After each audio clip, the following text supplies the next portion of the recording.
ఆధునిక కాలంలో చాలామంది ఎదుర్కొంటున్నటువంటి అనారోగ్య సమస్యల నుంచి సులభంగా బయటపడటానికి, అదేవిధంగా శరీరంలో రోగనిరోధక శక్తిని పెంపొందింపజేసుకోవటానికి ధన్వంతరి మంత్రాన్ని ఏ విధంగా జపించుకోవాలో తెలుసుకుందాం. ఈ రోజుల్లో విద్యార్థులందరికీ కూడా చదువులో ఎంత గొప్పగా రాణిస్తున్నప్పటికీ తరచుగా అనారోగ్య సమస్యలకు లోనవుతున్నారు. దానికి కారణం శరీరంలో వ్యాధి నిరోధక శక్తి తక్కువగా ఉండటమే. వ్యాధి నిరోధక శక్తిని పెంపొందింపజేసుకోవటానికి, అనారోగ్య సమస్యల్ని సులభంగా అధిగమించటానికి ధన్వంతరి మంత్రం అద్భుతంగా ఉపకరిస్తుంది. ఆ ధన్వంతరి మంత్రాన్ని పరిశీలిస్తే ఓం నమో భగవతే వాసుదేవాయ ధన్వంతరయే అమృత కలశ హస్తాయ సర్వామయ వినాశనాయ త్రైలోక్యనాథాయ శ్రీ మహావిష్ణవే నమః.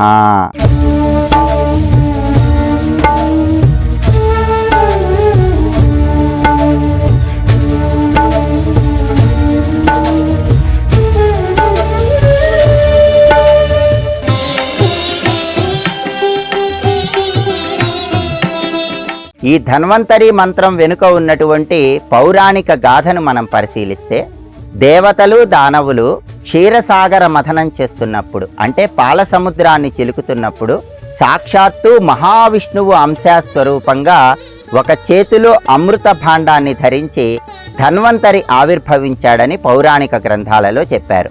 అయితే కొన్ని పౌరాణిక గ్రంథాల ప్రకారం ధన్వంతరి అమృత భాండంతో ఆవిర్భవించినప్పుడు ఇంకొక చేతిలో జలగను కూడా పట్టుకొని ఆవిర్భవించాడని కొన్ని ప్రామాణిక గ్రంథాలు తెలియజేస్తున్నాయి.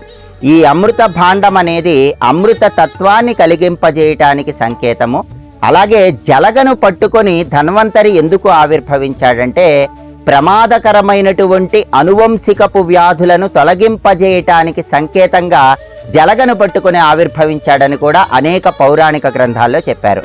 ప్రమాదకరమైనటువంటి హీమోఫీలియా, సికెల్ షేప్డ్ ఎనీమియా, ఇటువంటి భయంకరమైన వ్యాధులను పటాపంచలు చేసే శక్తి కూడా ధన్వంతరికి ఉంది.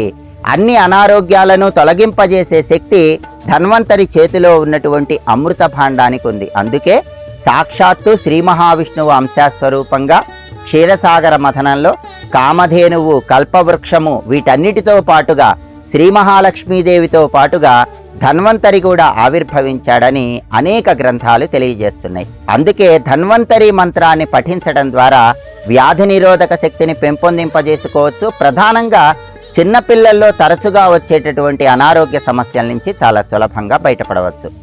ఈ ధన్వంతరి మంత్రంలో ఉన్నటువంటి అర్థాన్ని పరిశీలిస్తే, ఓం నమో భగవతే వాసుదేవాయ ధన్వంతరయే అమృత కలశ హస్తాయ సర్వామయ వినాశనాయ త్రైలోక్యనాథాయ శ్రీ మహావిష్ణవే నమః. ఈ మంత్రం మొత్తం కూడా ఓంకారంతో ప్రారంభమవుతుంది. సృష్టికి మూలమైనటువంటి ప్రణవాక్షరం ఓంకారం. ఓంకారంతో ధన్వంతరి మంత్రంలో ఉన్న శక్తి ప్రచోదనమవుతుంది. నమో భగవతే, ఇక్కడ భగవత్ శబ్దానికి అర్థం ఏంటంటే, కొన్ని దివ్య శక్తులు కలిగి ఉంటే దాన్ని భగవత్ శబ్దము అనే పేరుతో పిలుస్తారు. ప్రేమ, కరుణ, సహనము, ఐశ్వర్యము, తపస్సు, జ్ఞానము, ఈ శక్తులన్నీ కలిస్తే దాన్ని భగవత్ శబ్దం అనే పేరుతో పిలుస్తారు. అలాంటి శక్తుల సమాహారమైనటువంటి ధన్వంతరికి నమస్కారం అనే అర్థంలో నమో భగవతే అంటూ ఇక్కడ మంత్రంలో జపం చేస్తున్నాం. వాసుదేవాయ, వాసుదేవాయ అంటే సాక్షాత్తు ఆ శ్రీమన్నారాయణమూర్తి సర్వజీవులలో అంతర్యామిగా ఉన్నాడు. ఆయన మహావిష్ణు స్వరూపమయ్యుండి ధన్వంతరిగా ఆవిర్భవించాడు. అలాంటి స్వామికి నమస్కారం అనే అర్థంలో వాసుదేవాయ అంటూ ఇక్కడ ప్రార్థన చేస్తున్నాం. ధన్వంతరయే అమృత కలశ హస్తాయ అంటే సాక్షాత్తు ధన్వంతరి రూపంలో చేతిలో అమృత కలశాన్ని ధరించి ఆవిర్భవించినటువంటి శ్రీ మహావిష్ణువుకు నమస్కారం అని అర్థం. సర్వామయ వినాశనాయ, ఇక్కడ సర్వామయ అంటే అర్థం ఏంటంటే సకల అనారోగ్యాలు అని అర్థం. వినాశనాయ అంటే నశింపజేసే స్వామికి నమస్కారం అని అర్థం. శారీరక ఆరోగ్య సమస్యలు, మానసిక ఆరోగ్య సమస్యలు, అన్ని రకాలైనటువంటి అనారోగ్య సమస్యలను మటుమాయం చేసే, వినాశనం చేసేటటువంటి ధన్వంతరికి నమస్కారం అనే అర్థంలో సర్వామయ వినాశనాయ అంటూ ప్రార్థన చేస్తున్నాం. త్రైలోక్యనాథాయ అంటే ముల్లోకాలను అనారోగ్య భావనలు తొలగింపజేసి రక్షించేటటువంటి స్వామికి నమస్కారం అనే అర్థంలో త్రైలోక్యనాథాయ అంటూ కీర్తిస్తున్నాం. శ్రీ మహావిష్ణవే నమః. విష్ణు అంటే సర్వవ్యాపకత్వానికి సంకేతం. ధన్వంతరి శక్తి సర్వము వ్యాపించి ఉంది అని తెలియజేయటానికి సంకేతంగా శ్రీ మహావిష్ణవే నమః అంటూ మంత్రంలో ప్రార్థిస్తున్నాం.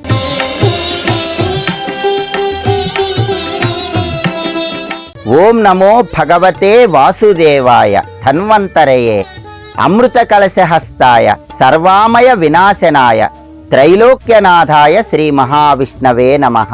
ఈ మంత్రాన్ని భక్తి శ్రద్ధలతో పఠించినట్లయితే శరీరంలో వ్యాధి నిరోధక శక్తి పెరుగుతుంది.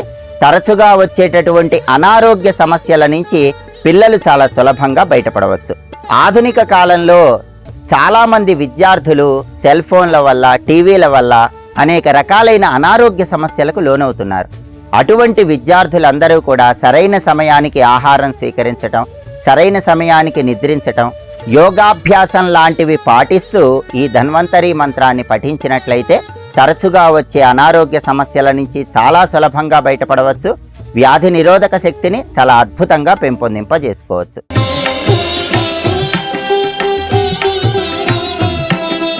ఈ మంత్రాన్ని పఠించేటప్పుడు సంఖ్య ప్రధానం కాదు, భక్తి ప్రధానం, ఏకాగ్రత ప్రధానం. తరచుగా ఈ మంత్రాన్ని ఏ సమయంలోనైనా జపించుకోవచ్చు. ఈ మంత్రానికి సంబంధించి ఒక అపోహ ఉంది. ఆ అపోహ ఏంటంటే కేవలం ఆరోగ్య సమస్యలు ఉన్నప్పుడు మాత్రమే ధన్వంతరి మంత్రాన్ని పఠించాలనే అపోహ ఉంది. అది వాస్తవం కాదు. సర్వకాల సర్వావస్థల్లో ఎప్పుడైనా సరే శరీరంలో వ్యాధి నిరోధక శక్తి పెరగటానికి ఈ ధన్వంతరి మంత్రాన్ని జపించుకోవచ్చు.